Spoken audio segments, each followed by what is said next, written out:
morning mga tropa, welcome back to my channel. For today's video, ang pag-uusapan natin is, scam nga ba ang pagpunta ng Canada? Well mga tropa, yan ang wag na wag niyong paniniwalaan. So ito na lang ang isipin niyo mga tropa, no? Kung scam ang Canada, bakit meron tayong mga kababayan na magaganda naman ang buhay dito? May sariling bahay, may sariling sasakyan, nakakapamuhay ng maayos, meron din sariling bahay at sasakyan dyan sa Pilipinas, nakakatulong sa pamilya. So, kung scam ang Canada mga tropa, bakit may mga gumaganda ang buhay at umaasenso rito sa Canada mga tropa? So, pag sinabi natin scam, di dapat walang nagiging successful dito. Lahat ng pumupunta dito naghihirap kasi nga scam, di ba? So, mga tropa, yun ang salitang wag na wag niyong paniniwala na scam ang Canada. So, ito mga tropa, no, bago tayo pumunta ng Canada, meron tayong mga bagay na kailangan nating malaman at maintindihan kasi ito yung mga bagay na kaya dahil sa iba, scam ang Canada. Well, mga tropa, bago tayo magpatuloy, gusto ko lang magpasalamat sa mga bagong subscribers at sa mga magsusubscribe pa lang. Thank you in advance sa inyong lahat, So, at saka sa isa kong subscriber dyan, lagi daw siyang nakaabang at lagi daw siyang nanonood ng video ko. Maraming salamat sa iyo, kabayan. At hindi lang ikaw, sa mga subscriber ko dyan na laging nanonood. Shoutout sa inyong lahat at maraming salamat po sa inyong lahat. Well, anyway, mga tropa, magpatuloy tayo dun sa topic natin for today na kung malaking scam nga ba ang Canada. Well, mga tropa, ang mga bagay na kailangan nating maintindihan, So, magbibigay ako ng tatlo. Number 1, bago tayo makarating ng Canada, mga tropa, ito isa sa masakit na katotohanan na bago ka makarating ng Canada, kailangan mong magbitaw ng malaking pera. It's either maghahanap ka ng agency na tutulungan ka para i-deploy dito sa Canada or yung magiging estudyante ka. Pinakamabilis at pinakamadaling paraan papunta dito sa Canada, Pero medyo may kamahalan nga lang talaga. So unahin natin yung sa agency.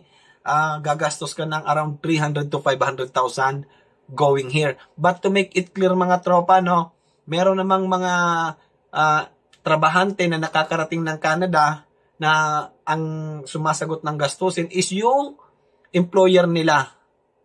Plane ticket, yung processing, yun na ang sumasagot yung employer. Just to make it clear mga tropa, Yung student naman, 1 million to 1.5 million ang kailangan mong pagkagastusan niya bago ka makarating ng Canada. Biruin nyo yan mga tropa, kung gaano kalaking pera ang bibitawan mo bago ka makarating ng Canada. Yung pangalawang reason kung bakit para sa iba scam ang Canada, we expect too much. Ito mga tropa, isipin natin. Ang mindset natin, pag sinabi natin Canada, maganda ang buhay, mabibili ko mga gusto ko, makakaipon ako maraming pera. Totoo yan mga tropa, pero hindi natin iniisip kung anong hirap ang kakaharapin natin pagdating sa Canada. Ito mga tropa, accountant, teacher, pharmacist, doktor. Yung mga tropa, pag dumating yan dito sa Canada, yung profession nila, hindi yan agad sila teacher, doktor, pharmacist, hindi yan agad kailangan nilang mag-aral. So yung iba, tumatanggap ng ibang trabaho na hindi line ng profession nila para makasurvive lang dito sa Canada. So ayun kasi mga tropang iniisip natin pag sinabi natin Canada, pag pupunta na tayo ng Canada, everything will get easy. Parang magiging madali na lang ang buhay sa Canada. Yan ang pumapasok sa isip natin na hindi natin kinoconsider kung ano ba yung buhay ng nagsisimula dito sa Canada mga tropa.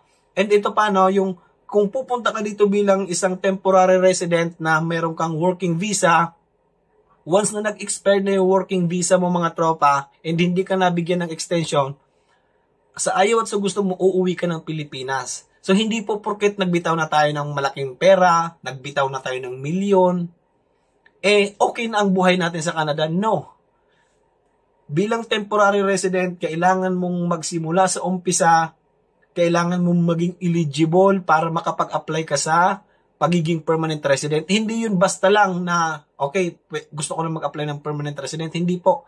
Meron po yan parang requirements na kailangan eligible ka para mag-apply ka ng permanent resident. And minsan may mga incident yan na 1 year na hindi pa na-approve yung application mo, especially dito sa city.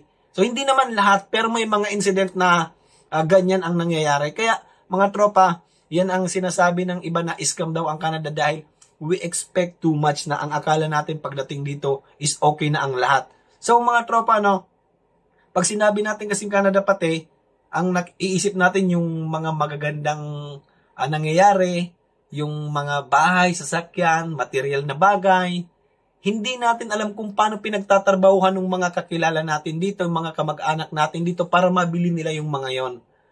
Kaya pagdating ng iba dito na inaakala nila, ay okay na ako sa Canada kasi parating na ako ng Canada, okay naman dyan eh. So, expectation versus reality yung nangyayari na kailangan mo munang paghirapan lahat ng bagay dito, lahat ng mabibili mo, kailangan mong paghirapan at pagtrabahuhan ang mga yan. Nothing is easy in here sa Canada mga tropa, sa totoo lang. Nako, kailangan yung malaman ang mga bagay-bagay na yan para nang sa ganon is alam nyo yung possible na kaharapin yung pagdating dito. So yung pangatlo mga tropa, pumupunta tayo ng wala tayong plans and hindi tayo ready sa mga bagay na posible natin kaharapin. Like, let's say, yung original plan mo mga tropa, no, hindi umubra. Kasi mga tropa, kailangan nating maintindihan na bago ka maging stable dito sa Canada, bago maging maganda ang buhay mo dito, kailangan mo munang kumuha ng permanent resident. Yan ang pinaka-importante dahil kapag wala ka niyan, once na, like I said, once na nag-expired yung visa mo, uuwi ka ng Pilipinas. So, ito mga tropa, no, kailangan may plano tayo. If ever na hindi gumana yung plan A natin, may plan B or plan C tayo na gagawin nang sa ganon, makuha natin yung pinaka-importanting papeles natin bilang permanent resident kasi yan ang magbibigay sa atin ng ticket para maging stable tayo dito sa Canada. So, and kailangan mga tropa, no, be ready for everything here in Canada, especially be financially ready. Yan ang pinaka-importante sa lahat mga tropa, especially wala kang mga kakilala na tutuluyan dito. So ayan po ang mga bagay na kailangan nating maintindihan mga tropa nang sa ganun wag nating masabing scam ang Canada. Sagutin na rin natin yung tanong na worth it ba ang pumunta ng Canada? Yes mga tropa, worth it, pero lagi nating tatandaan, kailangan mo munang dumaan sa hirap, especially temporary resident ka, kailangan mo munang dumaan sa start, kumbaga level 1 hanggang sa maging eligible ka na at makuha mo yung PR. So, ayan ang reality ng Canada bago ka maging successful dito. So, alam ito ng karamihan na mga naghirap din nung una up until now na naging successful na sila. To be honest mga tropa, no, yung mga kababayan natin dito sa Canada na 30 years ago na nag-start din sila rito na isipin nyo mga tropa yung hirap noon kasi if I'm not mistaken, hindi pa naman siguro din ganun kaano yung internet dyan sa atin sa Pilipinas, especially yung nasa probinsya, di ba? Wala pang cellphone masyado nun eh. So, paano nila nakokontak yung family? Paano nila nagagawa ng paraan yung mga bagay-bagay, di ba? Isipin nyo yung tibay ng loob ng mga kababayan nating nauna rito sa Canada. Well, mga tropa, yan ang mga bagay na kailangan nating maintindihan before going here. Kasi hindi po biro ang Canada mga tropa. Well, maganda ang Canada. So kung tatanungin nyo, promising country ba ang Canada? Yes, napakaganda po ng Canada mga tropa. Once na naging stable ka dito, lahat ng paghihirap mo, lahat ng ginastos mo, yes, babalik po lahat sa'yo yan. Like I said mga tropa, pag pumunta ka ng Canada talagang expensive. Hindi po biro ang pumunta rito dahil talagang kailangan mong magbitaw ng malaking pera. And intindihin natin yung mga bagay-bagay na nang sa ganun alam natin yung gagawin natin, hindi tayo masyadong mag-expect, and be ready for everything, especially sa financial. Okay mga tropa, no? So, hopefully, nabigyan ko kayo ng kaunting idea at nasagot natin yung katanungan na scam nga ba ang Canada. So, ayun mga tropa, bago tapusin yung vlog ko ngayon, gustong-gusto kong pasalamatan yung mga palaging nanonood ng video ko, yung mga subscriber ko. Maraming salamat sa inyong lahat. So, kung nasaan ka man kabayan, lagi kang mag-iingat and God bless.